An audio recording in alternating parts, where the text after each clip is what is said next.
नमस्कार मित्रों, यह है पीएच नेटवर्क और मैं हूं प्रदीप हंडू। आज हम बात करेंगे कट्टर ईमानदार व्यक्ति की। हमारे देश में तीन प्रकार के लोग हैं। एक भ्रष्ट है, दूसरे ईमानदार है और एक ही व्यक्ति जो है सारे देश में, वो कट्टर ईमानदार है। उस कट्टर ईमानदार आदमी का नाम है केजरीवाल। केजरीवाल ने 2012 में एक एनजीओ बनाया था, इंडिया अगेंस्ट करप्शन, और उनकी डिमांड थी कि लोकपाल भारत में लाया जाए, लोकपाल का कानून भारत में लाया जाए। इस सिलसिले में उन्होंने आंदोलन भी किया, भूख हड़ताल भी की अन्ना हज़ारे के साथ, लोकपाल लेकिन बना नहीं। इस सिलसिले में उनको फिर बाद में लगा कि हमें राजनीति में आना चाहिए।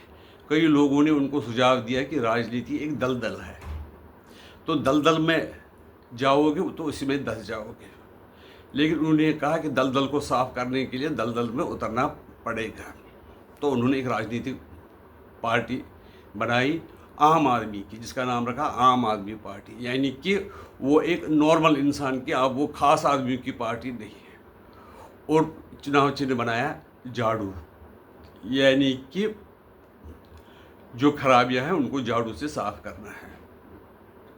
इस सिलसिले में जब उन्होंने राजनीतिक दल बनाया तो उन्होंने भ्रष्ट जो व्यक्ति थे उनका एक लिस्ट निकाला, मुझे कहना चाहिए तथाकथित भ्रष्ट लिस्ट। उसमें शीला दीक्षित भी थी और भी कई लोग थे। उसके अलावा उसमें विक्रम मजीठिया थे, नितिन गडकरी जी थे। लेकिन इन दो लोगों ने उनको कोर्ट में समन किया। कोर्ट में वो अपने चार्जेस, जो केजरीवाल और कंपनी है, वो चार्जेस प्रूव नहीं कर सके, तो उन्होंने माफ़ी मांगी। उस वक्त जो लोगों में उनके दिमाग में डाला कि ये लोग भ्रष्ट है, फिर बाद में माफ़ी मांगे, उसका प्रचार ज़्यादा हुआ नहीं। इसी तरह से उन्होंने कहा कि हमारा जो राजा है यानी मोदी जी, वो अनपढ़ है, उसको नाम दिया गया चौथी पास राजा है। और केजरीवाल जी गुजरात में गए तो वहाँ की वो जो यूनिवर्सिटी है, गुजरात यूनिवर्सिटी, उनके बारे में सर्टिफिकेट मांगा कि बताओ जी इनकी कितनी पढ़ाई थी। तो उन्होंने, जो यूनिवर्सिटी वालों ने, उन्होंने बताया कि उसकी पढ़ाई वेबसाइट पे दी हुई है, वेबसाइट से चेक कर सकते हो। तो फिर उन्होंने इल्ज़ाम लगा दिया केजरीवाल जी ने कि ये जो यूनिवर्सिटी है वो झूठ बोल रही है, उन्होंने कोई पढ़ा नहीं है, वो खाली चौथी पास है। चौथी पास राजा के नाम से ही उसने अपनी इलेक्शन कैंपेन और अपना जो उनके खिलाफ एक मोर्चा बनाने की कोशिश की, और खुद कहा कि लोगों को कि मैं पढ़ा लिखा आदमी हूँ, मेरे जो साथी है पढ़े लिखे हैं, हम जो देश को अच्छी तरह से चला सकते हैं, ये जो चौथी पास राजा ये देश को चला नहीं सकता है। जब उसने, यानी केजरीवाल ने कहा कि ये जो गुजरात यूनिवर्सिटी है वो झूठ बोल रही है, तो गुजरात यूनिवर्सिटी कोर्ट में चली गई थी। कोर्ट ने केजरीवाल को समन किया। केजरीवाल ने उसके खिलाफ गुजरात हाई कोर्ट में अपील दी, तो गुजरात हाई कोर्ट ने कहा कि इस मुकदमा आपके खिलाफ चलेगा, क्योंकि आपने चार्ज लगाया है, तो आपको ये प्रूव करना पड़ेगा, नहीं तो उसकी जो सज़ा है, कंपनसेशन है, वो आपको देना पड़ेगा यूनिवर्सिटी को, क्योंकि आप उनको बदनाम करने का प्रयास कर रहे हो। इसके बाद वो कहाँ, हाई कोर्ट के फैसले के खिलाफ वो कहाँ जाते हैं, ट्रायल कोर्ट के पास कि हम चलो हम मुकदमे का ये मुकाबला करेंगे। वो चले गए सुप्रीम कोर्ट। उनको, क्योंकि उन वक्त मतलब बड़े बड़े वकील उनको मिलते थे, वो सरकार के इसमें से खजाने से पैसा निकलता था, जनता की टैक्स का पैसा था, उसमें से निकालते थे। और सुप्रीम कोर्ट में उन्होंने ये कहा कि ये जो ट्रायल कोर्ट का ऑर्डर है मेरे खिलाफ मुकदमा चलाने का, उसको क्वाश किया जाए।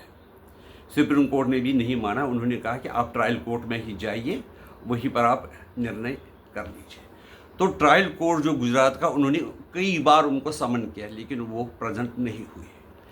अब बारी हो गई थी उसको ट्रायल कोर्ट की सज़ा देने की। जब सज़ा देने की बारी आ गई तो वो उसने कोर्ट के पास पेश हुए और कहा जी मैं बीमार था, कोर्ट में था, इलेक्शन कैंपेन में था, पार्टी कामों में था, इसलिए मैं नहीं आ सकूँ, आगे मैं बिल्कुल कोर्ट में हाजिर हो जाऊं। और दूसरी उन्होंने प्रार्थना की कि उसमें दूसरा आदमी भी शामिल था जो कि बिल्कुल पार्लियामेंट में मतलब गुंडू की तरफ बोलता है, 2 का 4, 4 का 6 करने वाला संजय सिंह,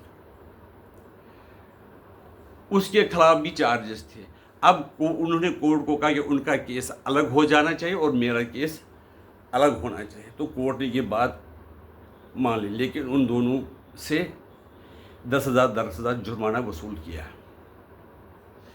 अब उनको लगता है कि मेरे खिलाफ अब सज़ा अगर हुई तो मैं 6 साल के लिए इलेक्शन लड़ नहीं सकता। तो उन्होंने कोर्ट में गए और वो ज़मानत ले ली और फिर क्या हुआ कि जुर्माना भी भरा और आगे वो कोर्ट की कार्रवाई चलेगी। आगे हमें पता है इसका क्या होना कि वो आखिरकार माफ़ी मांगेंगे, क्योंकि पहले केसों में भी जब उसको लगता है कि मेरी कोई चाल कामयाब नहीं हुई तो मुझे जेल ही भेज देगी। अगर जेल 2 साल के लिए भेज दिया तो वो इलेक्शन नहीं लड़ सकेंगे।